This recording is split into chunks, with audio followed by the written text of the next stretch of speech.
Achievers award এই অনুষ্ঠানৰ উপস্থিত থকা সন্মানীয় জাহাজ বন্দৰ আৰু জল পৰিবহণ দপ্তৰৰ কেন্দ্ৰীয় মন্ত্ৰী শ্ৰীযুত সৰ্বানন্দ সোণোৱাল ডাঙৰীয়া, স্বাধীন প্ৰতিদিন গোষ্ঠীৰ অধ্যক্ষ জয়ন্ত বৰুৱা ডাঙৰীয়া, স্বাধীন প্ৰতিদিনৰ পৰিয়ালৰ অনুৰাধা শৰ্মা পূজাৰী, সম্পাদক স্বাধীন আৰু সাতসৰী, ধৈৰ্য হাজৰিকা, কাৰ্যবাহী সম্পাদক অসমীয়া প্ৰতিদিন, নিতুমণি শইকীয়া ডাঙৰীয়া, মুখ্য সম্পাদক প্ৰতিদিন টাইম,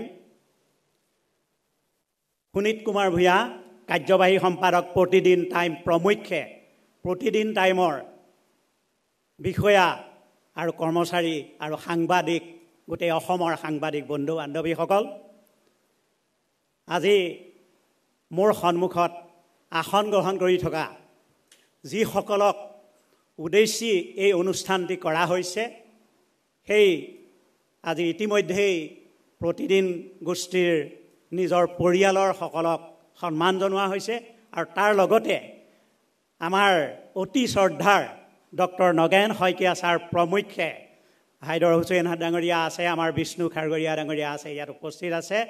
প্ৰমুখ্যে 11জন ব্যক্তি আৰু 2টা দল, এটা এনভাইৰনমেণ্ট ছেক্টৰ আৰু আনটো হৈছে বিদুৰ ভাই। সকলোকে মই ডিব্ৰুগড় বিশ্ববিদ্যালয়ৰ তৰফৰ সন্মান যাচিছোঁ। আমাৰ মাজত উপস্থিত আছে অসমৰ বিভিন্ন সত্ৰৰ সত্ৰাধিকাৰ প্ৰভুসকল। আমাৰ মাজত উপস্থিত আছে অসম চৰকাৰৰ কেবিনেট মন্ত্ৰী বিমল বৰা ডাঙৰীয়া, বিধায়ক আৰু বিভিন্ন নিগম নিকায়ৰ সদস্যসকল।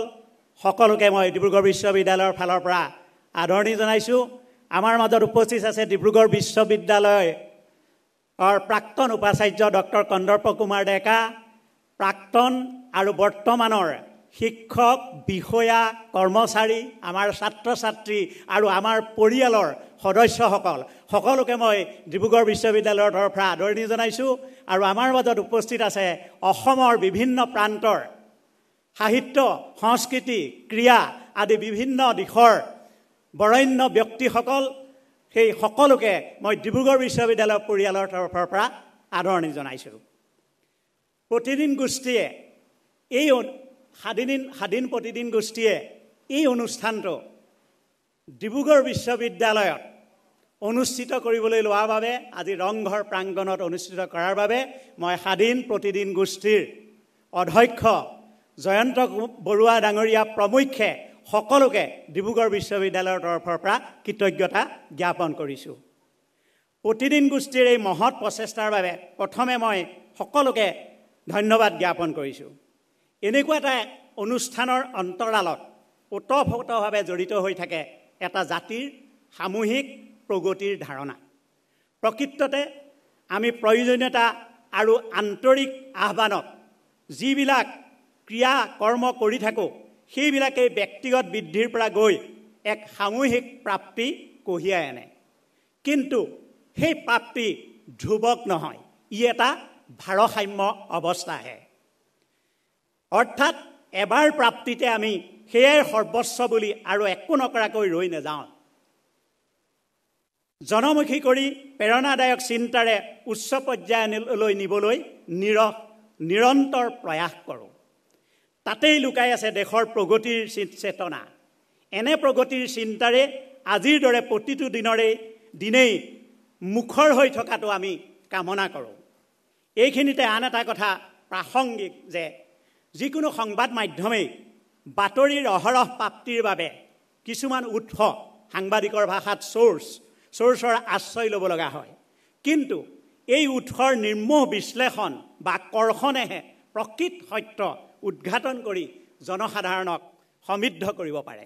আমি প্ৰতিদিন গোষ্ঠীক বিশেষভাৱে ধন্যবাদ জ্ঞাপন কৰিছোঁ, কাৰণ তেওঁলোকৰ এই উৎসৰ তথ্যৰ কৰ্ষণ অতি নিৰপেক্ষ আৰু গভীৰ হোৱাৰ নিদৰ্শনতেই আজি এই এচিভাৰ এৱাৰ্ড অনুষ্ঠান, য'ত প্ৰকৃত কীৰ্তিক বিচাৰি আনি আমাৰ সন্মুখত নিদৰ্শন হিচাপে তুলি ধৰিব পাৰিছে। গতিকে আমি কামনা কৰিছোঁ এনে উত্তৰণ, এনে প্ৰাপ্তি, এনে স্বীকৃতি নিৰন্তৰ হওক আৰু তাৰেই ফলশ্ৰুতিত আমাৰ সামূহিক প্ৰগতি নিৰ্ধাৰিত হৈ থাকক। আমি জানো যে সত্য আৰু শুদ্ধভাৱে নিৰ্ভীক সাংবাদিকৰ কথা ক'লেও বাস্তৱ ক্ষেত্ৰৰ তাৰ প্ৰতিপাদন অতি প্ৰত্যাহ্বানমূলক। এই প্ৰত্যাহ্বানক অতিক্ৰম কৰি ভালক ভাল আৰু বেয়াক বেয়া বুলি কোৱাৰ সৎ সাহসখিনি অটুট ৰখাৰ সুন্দৰ ক্ষণত স্বাধীন প্ৰতিদিন গোষ্ঠীৰ এই স্বৰ্ণীল যাত্ৰা অব্যাহত ৰখাৰ বাৰ্তা আমি আন্তৰিকতাৰে কামনা কৰিলোঁ। শেষত মই আজি সম্বোধনত মোৰ থাকি গৈছে মোৰ সহকৰ্মী অসমৰ বিভিন্ন বিশ্ববিদ্যালয়ৰ কেইবাজনো উপাচাৰ্য ইয়াত উপস্থিত আছে। মই সেইসকলকো আদৰণি জনাইছোঁ আৰু স্বাধীন প্ৰতিদিন গোষ্ঠীৰ আমাৰ দ্বাৰা এই অনুষ্ঠানটি ইয়াত অনুষ্ঠিত কৰাৰ কাৰণে পুনৰবাৰ মই ধন্যবাদ জ্ঞাপন কৰিছোঁ। আৰু এনে অনুষ্ঠানৰ কাৰণে ডিব্ৰুগড় বিশ্ববিদ্যালয় সদায় আগবাঢ়ি যাব। অন্ততঃ বৰ্তমানৰ কৰ্তৃপক্ষ পুনৰ এনেধৰণৰ অনুষ্ঠানৰ কাৰণে আমি তেখেতসকলক এই আনুষ্ঠানিকভাৱে নিমন্ত্ৰণ ৰাখি মই মোৰ বক্তৃতা সামৰণি মাৰিলোঁ। ধন্যবাদ।